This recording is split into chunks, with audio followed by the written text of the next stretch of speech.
Hello, everybody. What up? What up? What up? My name is Tim Daniel. His name is Ben Brown. And welcome to the first installment of 2025 of Late Night Reds, part of the Riverfront Podcast Network, brought to you by the wonderful people over at the Blue Wire Media Network as well. And Ben, we had a great holiday season. I'm excited to be back, though. Oh yeah, absolutely. Somebody was posting something about like 100 days till spring training and all this other stuff, and I'm like, dude, it can't get here fast enough, especially when we got 21 inches of snow. Yeah. So I'm ready for a little spring training. I'm ready for that sound of that ball hitting that bat, and pitches hitting gloves, and I'm just ready. Yeah, man, I am absolutely with you. So, we're going to be starting our series today, just talking about just going position by position until we get to the season. What up, Sid? How are you? Why are you not over at Block Shot Stop tonight? Okay, I mean, I'm happy you're with me, but come on now, that show needs more love than this one does. But actually, it's probably not a good night to be on a Cavs show, but that's okay. Good night for Pacers fans. Oh man, yeah, good night for Pacers fans. Stay hot. But man, I'm trying. Yeah, they're playing really well right now. So we're gonna start with starting pitching today because it's the strength of the team. Obviously, we're gonna get into that and all that. But Ben, elephant in the room.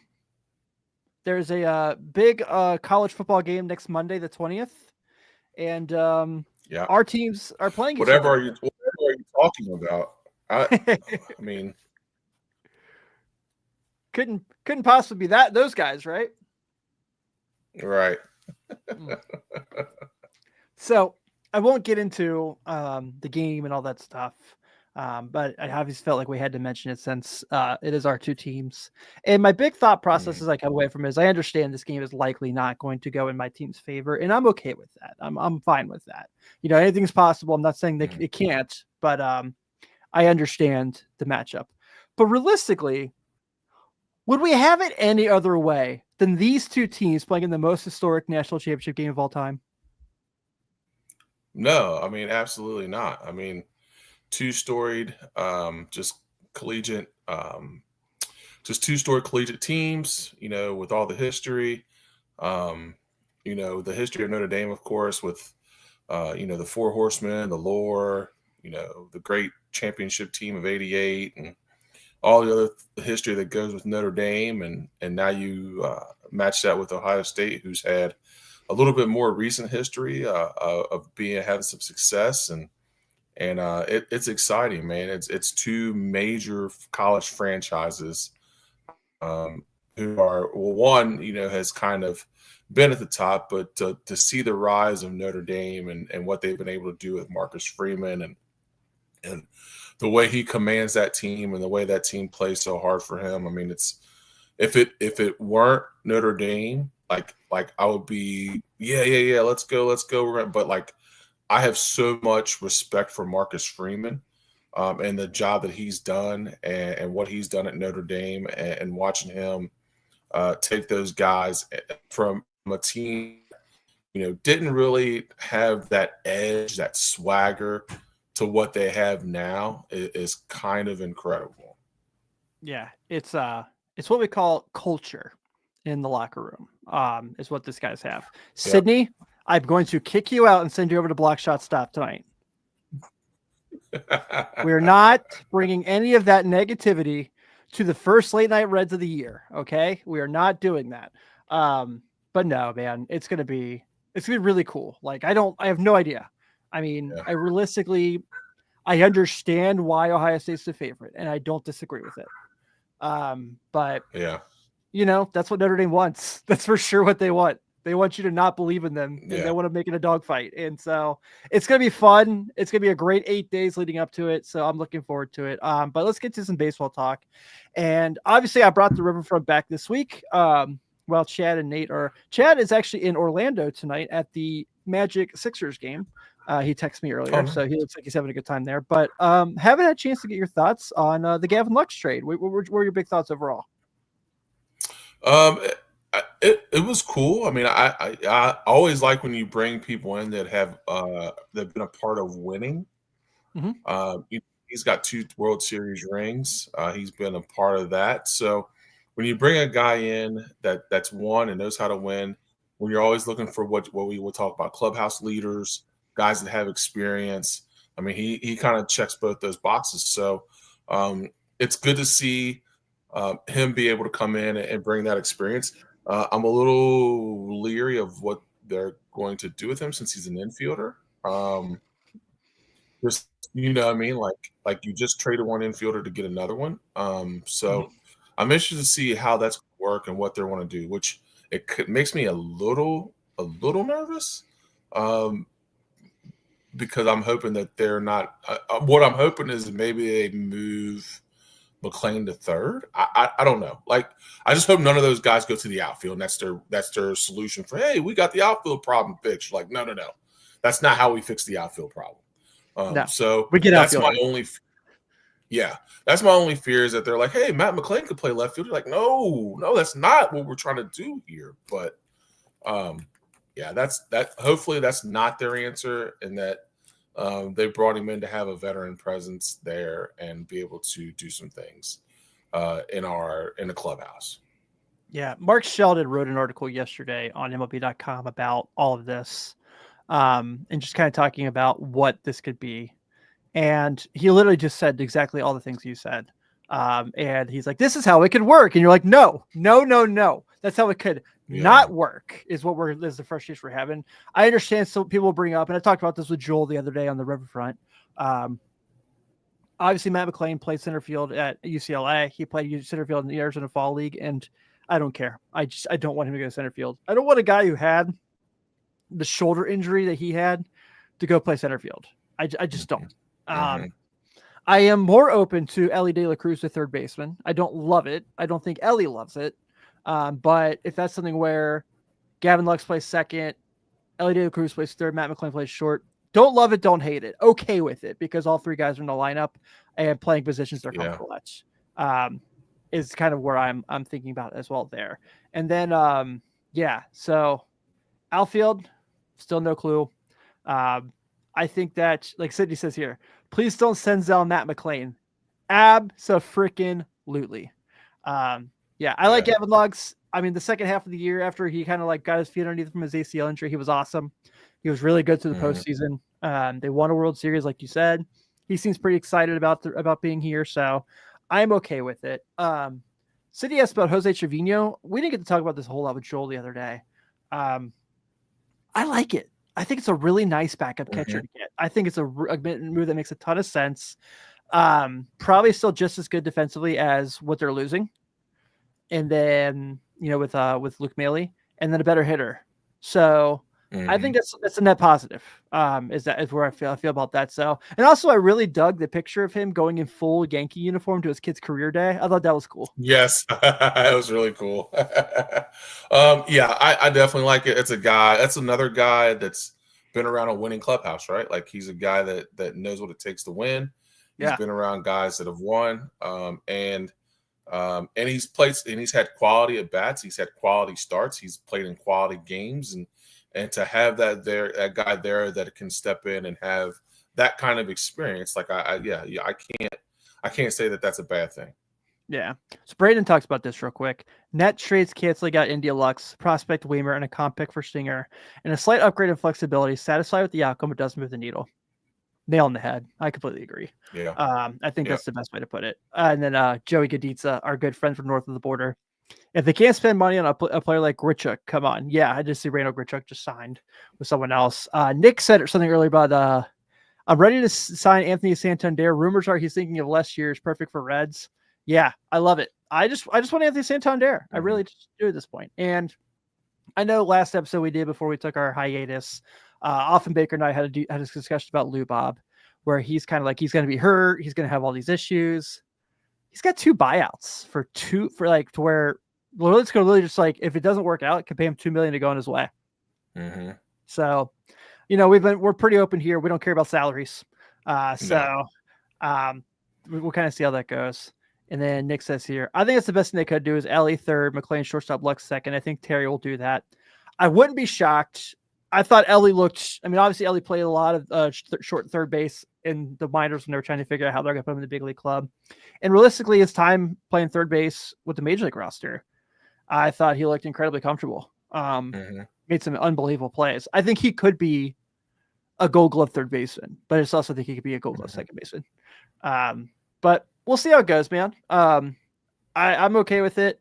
I guess like we talked about Trevino, I think that's a nice pickup. I think he's a good player. And so, yeah, we got a lot to be excited about in that case. I still would like to see the outfield situation attacked more, like we all would, while we're just watching all these guys sign with like teams who aren't as promising as the Reds for the future. But, you know, we'll get there. So I've been thinking about this a little bit, and we've been talking about this whole thing with the Reds as far as the sake of like setting a culture. Like we just talked about Notre Dame and Ohio State. What makes those teams so great is their culture is better than your culture. That's why they can overcome bad losses and find a way to play for the national championship. The Reds are trying to set that.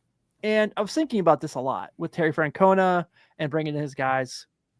I think that adding Mike Napoli to the coaching staff is going to be immensely underrated. We're going to have party in Napoli all the time. Yeah, I think that there's I think he's going to have a lot of different things like that we're just going to not understand or not give the value to. And like moves he's going to make, things he's going to do. I think there's going to be a lot of different things that he does. The Mike Napoli thing was sneaky good. Just because of what he brings to the table as far as a guy that's played in the major leagues, a guy that's he also has won. I think bringing those guys around to, like you said, build a culture. You're trying to build a culture of winning, and Mike Napoli has definitely done that. So, I definitely like that move. Party in Napoli's. We need our own version of Party in Napoli's. We need yeah. I'm excited for it. So we'll see how it goes. All right, so we're gonna start here with the starting rotation. Kind of just discuss how give a preview of that. And Ben and I were kind of texting yesterday about how we wanted to do this position by position breakdown. And we agreed to start here because, let's be honest, it's not just the strength of the current major league team, it's the strength of the organization right now. It is so many dynamic players that are starting pitchers right now for the Reds where we're legit having lengthy conversations about what does the 5-man rotation look like and how many extra starters are we going to need. And I think the Reds have done, for all the bad we can say the Reds have done, all the things have been really, really frustrating.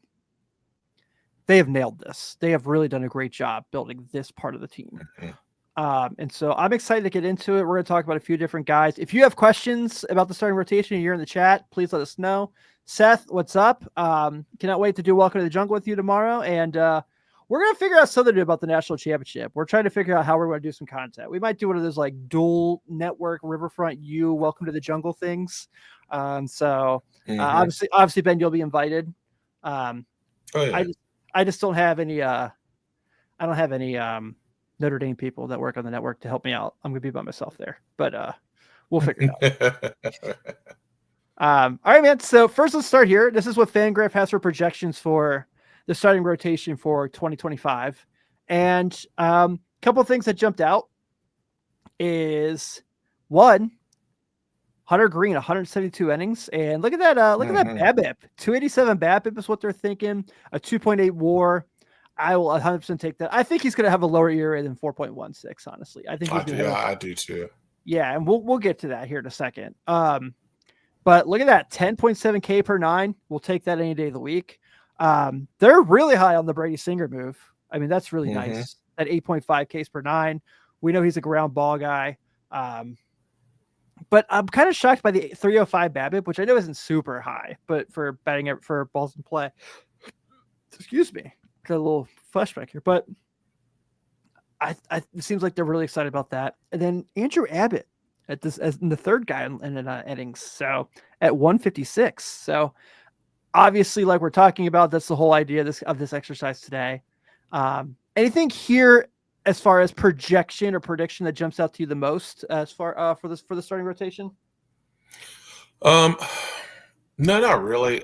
I mean, Hunter Green, I think his strikeouts will be down a little bit, um, because I think he's learning how to pitch better, pitch to contact and do some other things well. And I also think his ERA will be, I think he'll be mid threes, That's where I'm at. 3.5. You know what I mean? Um, I kind of shocked about Singer for sure. That's a pretty good. Those are pretty good numbers. I'd like to see. Well, I'd like to see. Lodolo's numbers are going to be what they are, just because you just don't know what you're going to get.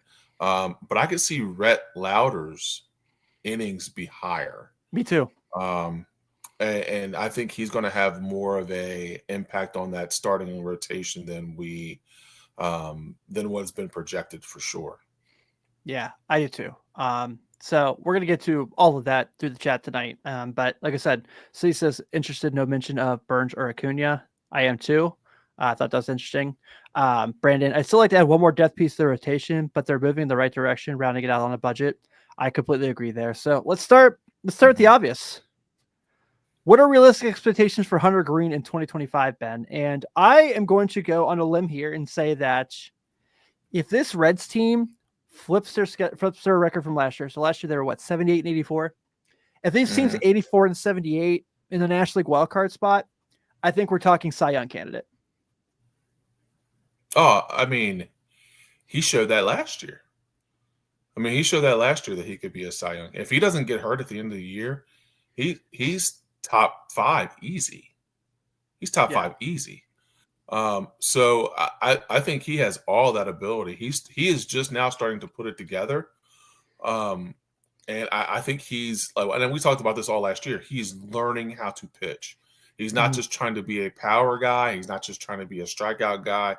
He is learning how to attack batters. He's learning how to attack the zone with some kind of, direction and game plan, instead of just saying, you know what, I'm just going to pump 102 up here and see if I can get people out. Which he realized that he can do that at times, but he's also got to be able to put other pitches together and be able to get ground balls and do some different things. So I think he will be a Cy Young candidate if the Reds are on a winning track. Like if they're a 83 to 85 win team, he's right there for sure. Yeah, and because he's going to have a lot to do with that.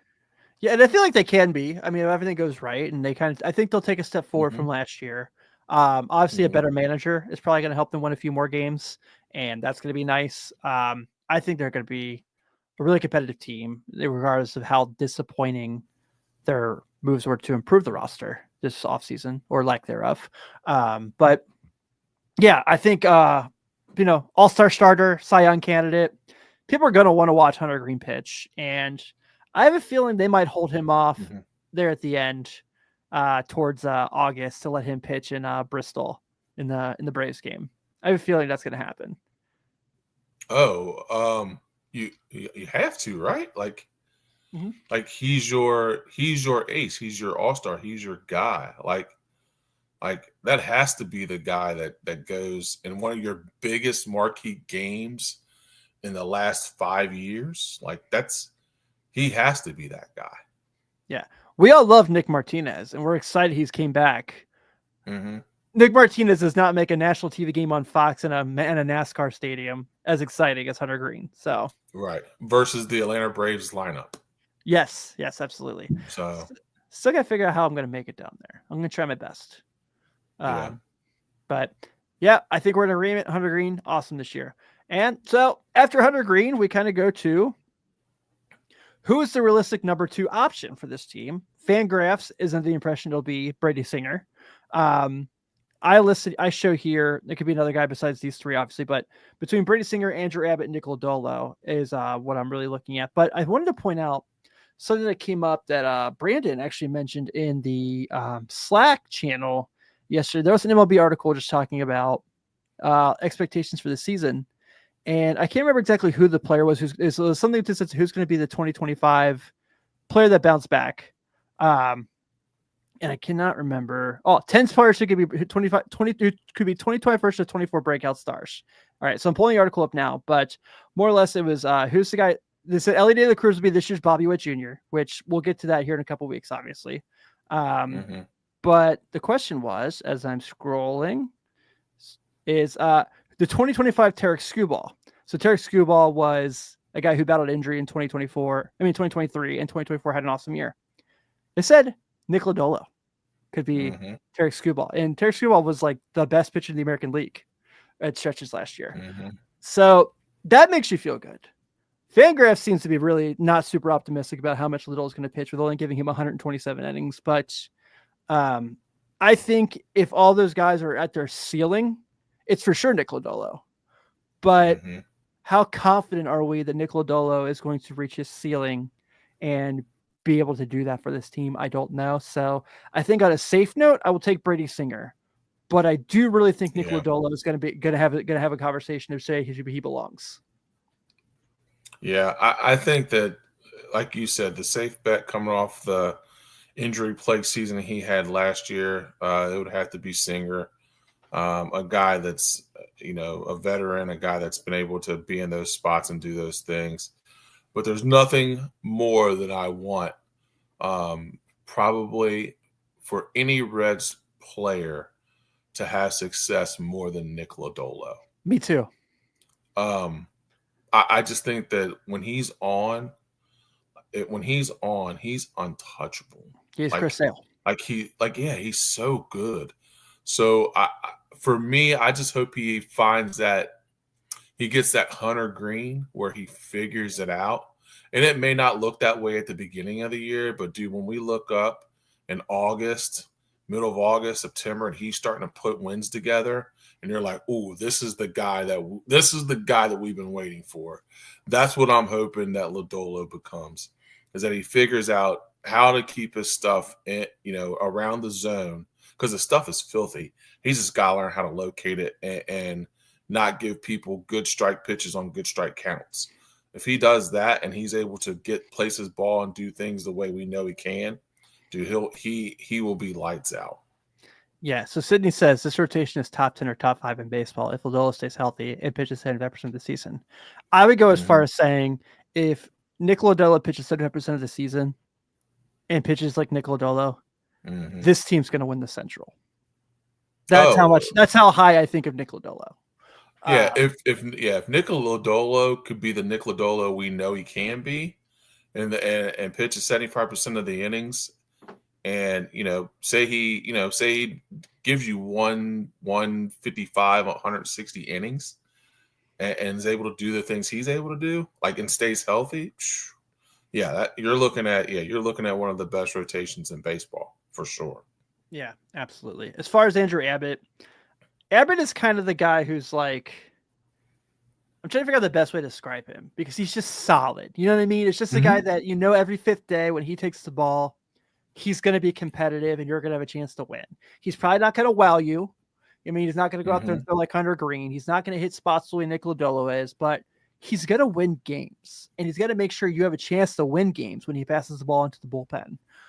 So I am really excited to see what he does this year. I'm happy that with all these talks about trades, he is going to be starting the year on the Reds.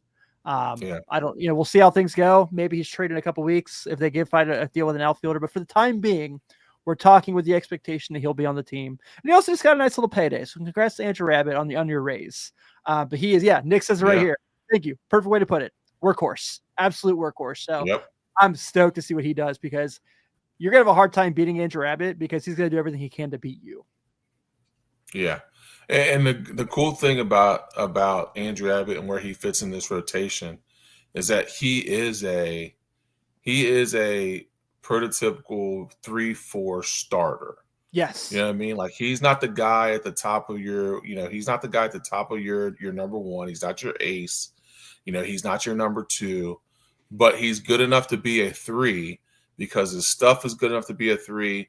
And also too, he's gritty enough to win you one of those third games in a series, a rubber match, a game where you're looking to sweep, a get out of town game. He's gritty enough to give you 5, 6, 6.5 innings of baseball where you've got a chance to win.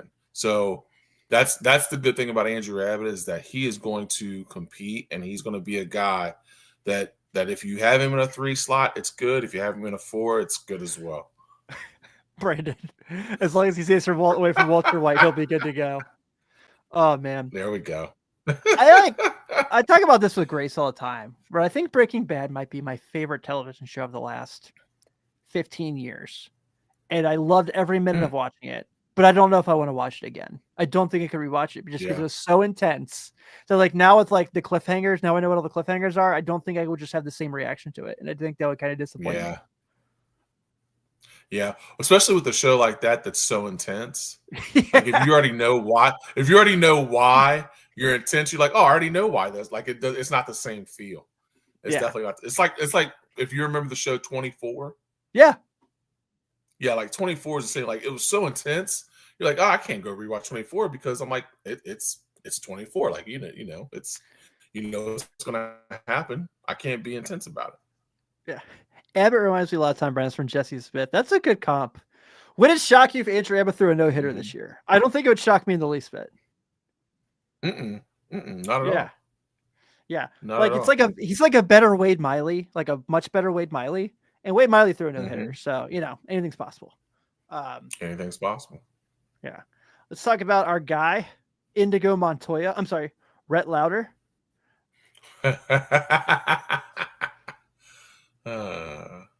What is a realistic expectation for Rhett Lauder this season? So Joel and I talked about this the other night on the Riverfront Red show. For those who listened, and thank you very much. You haven't. Spoiler alert. And the conversation we had was, I said that I think Rhett Lauder will eventually be the number 2 starter on this team, and Joel is in the market of he's going to start this year in Louisville. Brandon made a comment earlier about let him stretch out in Louisville and be ready to eat innings when the back of the rotation starts to tire. I think that's a great strategy for him. I just think he's too good to be denied. I just think he's too good to not be on the big league team. And so, yes, I'm okay with the idea he's going to start in Louisville, but if they go to the playoffs like we say they are and we feel confident in this, oh, you disagree. Okay, let me get your reply in just a second. Yeah, go ahead. Go ahead. I was going to say that if they are in the playoffs, I think he starts a playoff game. Yeah. I don't think he starts in Louisville.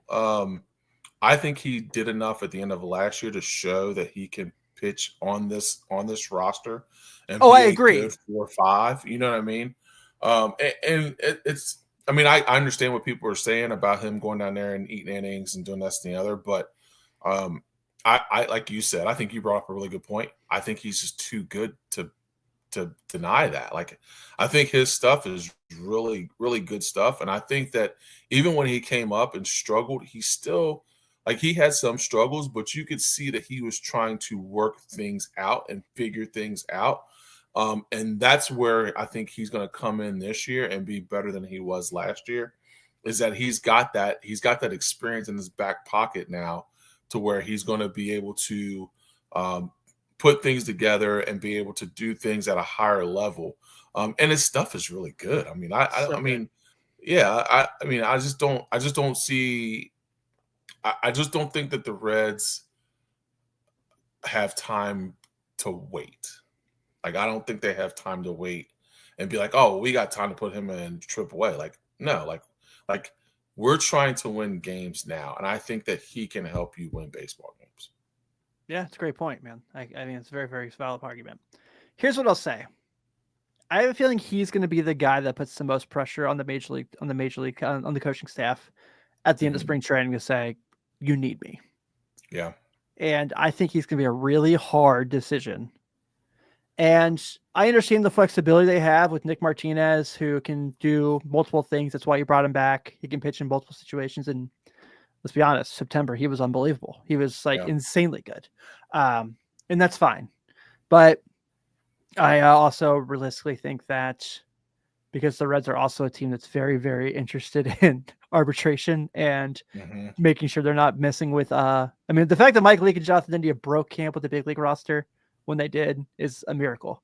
And so I think that there's going to be something where they're going to try to hold him back there a bit. But May, I for sure think he'll be here by May. I think he's just going to be too good in AAA. And you saw it last year, like you said. So I'm with you. Yeah, I just think that with the biggest thing for the Reds is the health of Lodolo. That's where all this is going to fall. Because if Lodolo is not healthy, then you're going to have Louder there. You're going to have Yeah. him there. You're going to Martinez, all those guys. If Louder is or Louder, if Lodolo is healthy, then it does give you an opportunity to do what you want to do with Rhett Louder. But I do think, like you said, you bring up a really good point. In spring training, I think he's going to be so good that they're going to be like, oh yeah, we can't. Like we have to have this guy. Nick has mentioned someone in particular for our next slide multiple times in the chat, so I'm really excited to talk about him here.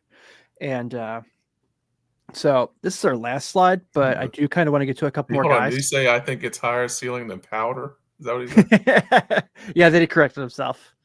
Yeah, that's funny. So the other two guys who were kind of not mentioned here, they were mentioned in. Actually, no, one of them was, one of them wasn't. Like Lyon Richardson, I'm sure will probably make a spot start at some point, but I don't see him being someone who's consistent in the rotation. Yeah.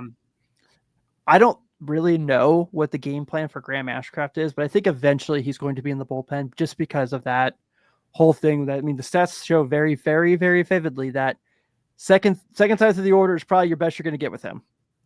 And so I wanted to kind of bring up the two guys who I think are going to make a case for themselves this year. And one of them, Nick mentioned a couple times, that's Chase Burns, last year's second pick overall from Wake Forest via Tennessee.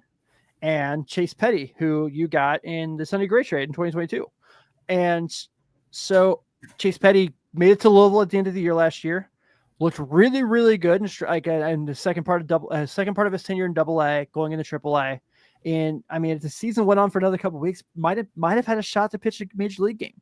And Chase Burns has an incredibly high ceiling. That's why they took him with the second overall pick when we were all wanting someone else, Charlie Condon. That's another story for another time, though. I'm not going to be too mad about it anymore. I'm over it.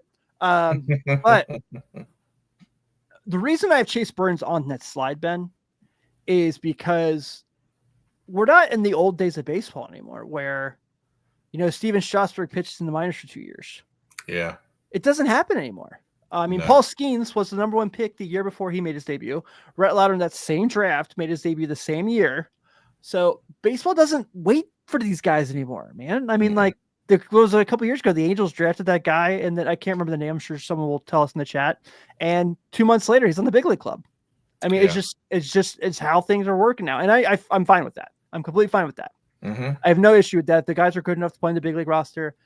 Worst case, you option them down and they keep working on their stuff. But my point in the question is, Nick says, Chase Burns has such a high ceiling. He's so talented. I think he's the one guy who rivals Hunter Green in talent in this group. Like as far as like in the organization. Right. I really think he has that potential.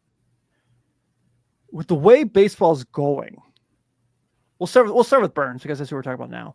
Do you think Chase Burns pitches a major league game for the Reds this year? Oh man.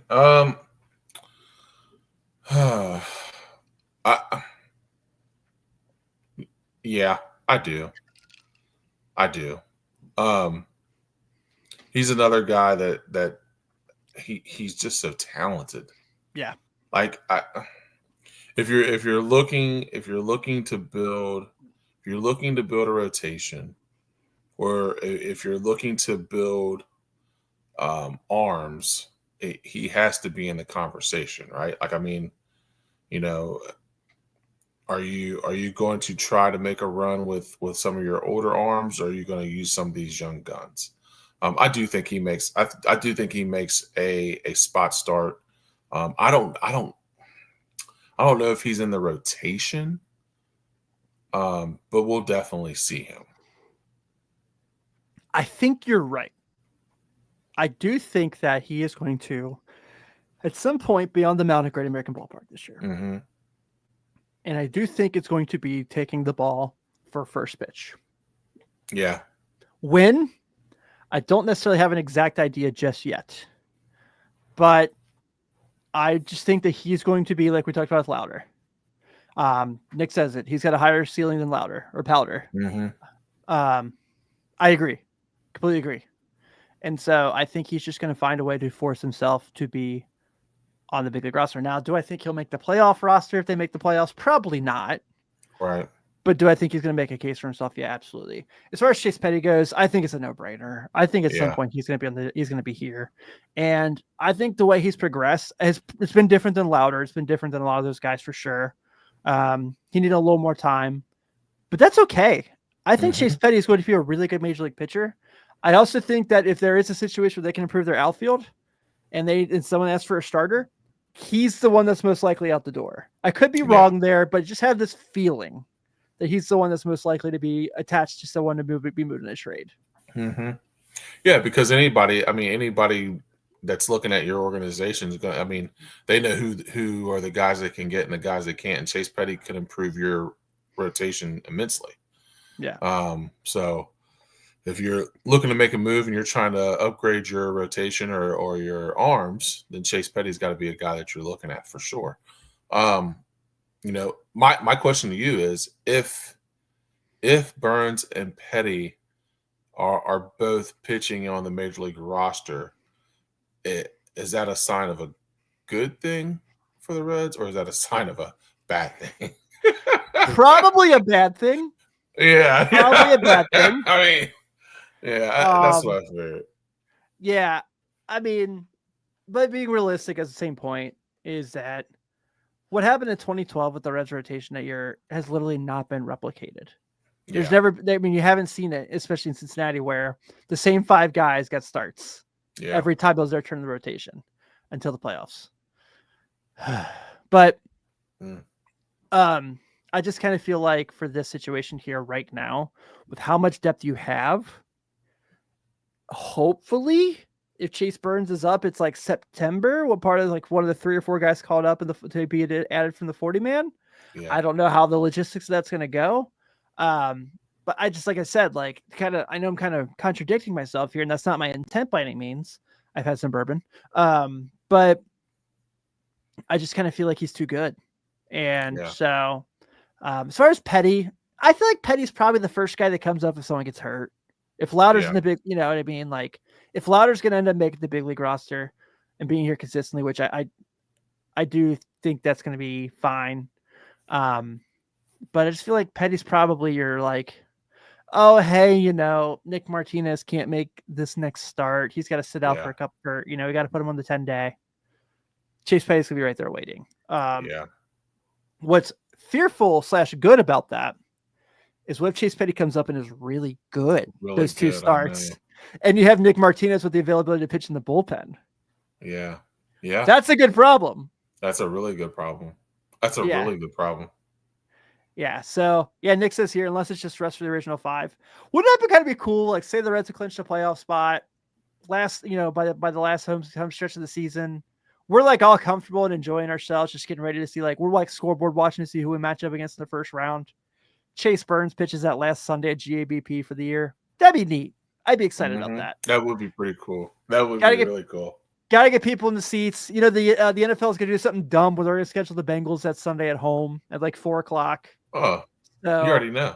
Yeah, it's going to be some really stupid thing.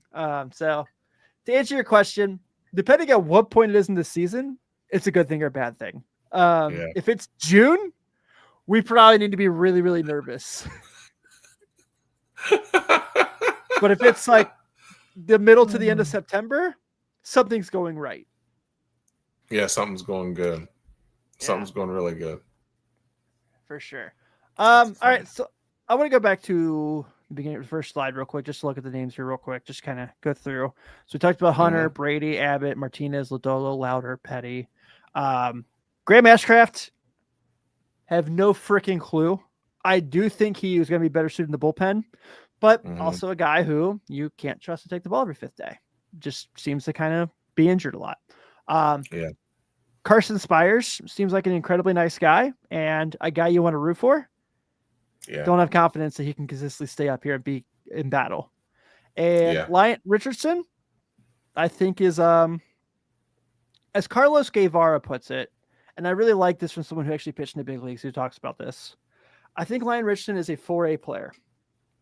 And that's okay because every system, every major league team needs 4A guys. And I think that's where Richardson kind of fits into the Reds. Yeah, I would agree with that for sure. Absolutely. Yeah, for sure. So Joey asked about they need another pen arm. We are going to talk about the bullpen next week, Joey. But yeah, if they can go get Yates, I'm all for it. But we'll deep dive into that next week. I just really hope that they aren't really relying on Brian Shaw. I hope this is just a like Joel said the other day to me, that he is has an interest in being a bullpen coach one day, and it's just kind of here because he pitched for Tito in Cleveland. Yep. That's the hope. That's what I'm thinking. Here's what I'm thinking is that, I think that he wants to be on Tito's staff one day, and Tito likes him. So he's like, you know what, man, we're going to bring you on. You can mentor these young pitchers and get you groomed for a coaching role. Yeah, man. I hope so for sure. But hey, we're going to go ahead and unless anyone has any questions, we're going to go and close out. I'll hang out here for a minute and we'll babble just in case. So you've been seeing these Ellie for MVP things of late. Mm-hmm. I've seen it multiple times now. Yeah. I'm telling you, man, he's got a buzz around him that you just don't see every day. Like even on the national scale, like people on the MLB network, people at ESPN, good baseball guys are really high on Elly De La Cruz. So, and I know that the everyday fans like, oh, well, he makes errors. Oh, he strikes out. But like everyday fans say that stuff. But like when you have really good, guys like Brian Kelly, guys like, on the Brian MLB, Kenny. Brian Kenny, my bad. Brian Kenny. Yeah. We don't talk about Brian Kelly. Yeah, my bad. On the show. Brian Kenny. Especially not right now, Ben. Things are good. I'm going to say I'm trying to put some trying to put a hex on another day. Bringing up Brian Kelly. But Brian Kenny, Harold Reynolds, those are good baseball guys, and they're talking about Elly De La Cruz and how special he is. You got to feel good about when those guys are saying good things about your guy. So I just hope he takes that next step. I will say this. A change in leadership is sometimes good for your better players because they want that guidance. And you hope that a guy, like Tito looks at a guy like Elly and says, okay, you're going to be the guy.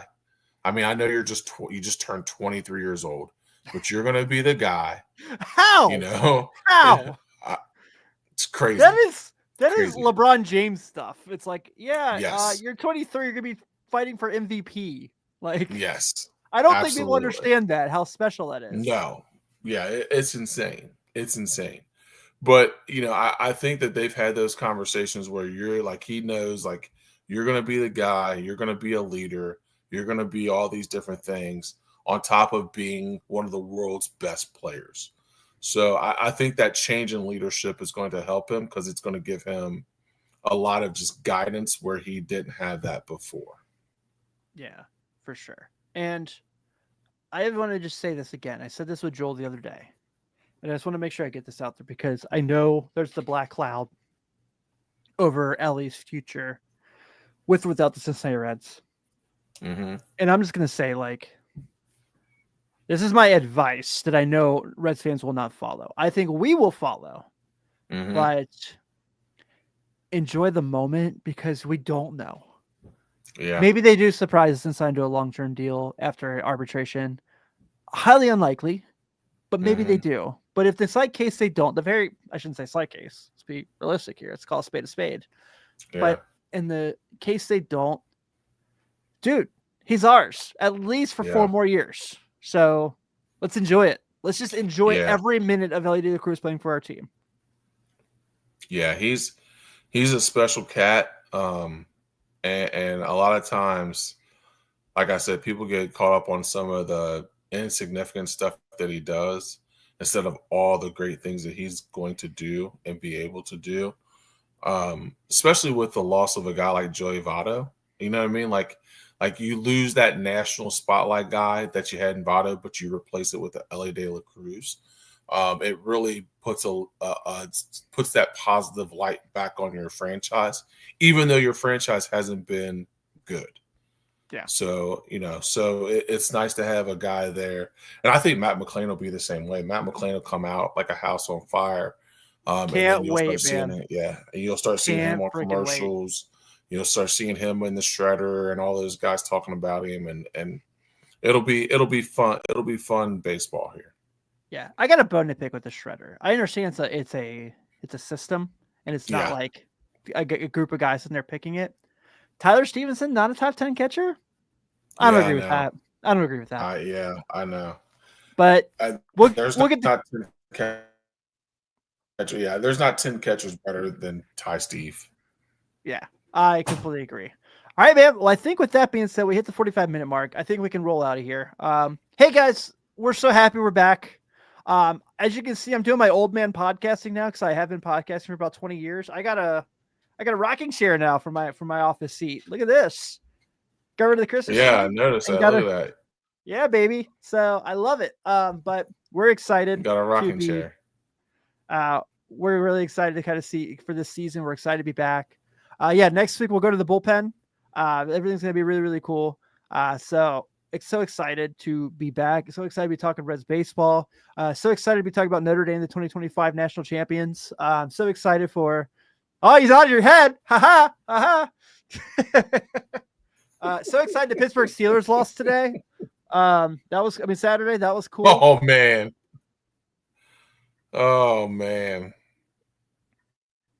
Bro. Dumb Russell Steelers. Westbrook is just Andy Dalton with a Super Bowl ring. That's all there is to it. So. Oh no, Russell Wilson. Yeah. He's Andy Dalton with a Super Bowl ring. That's all he is. Oh yeah. But on behalf of Ben Brown, this is Tim Daniel. Thanks for hanging out tonight, guys. A lot of fun to be back. Cannot wait to do this with you guys through 2025.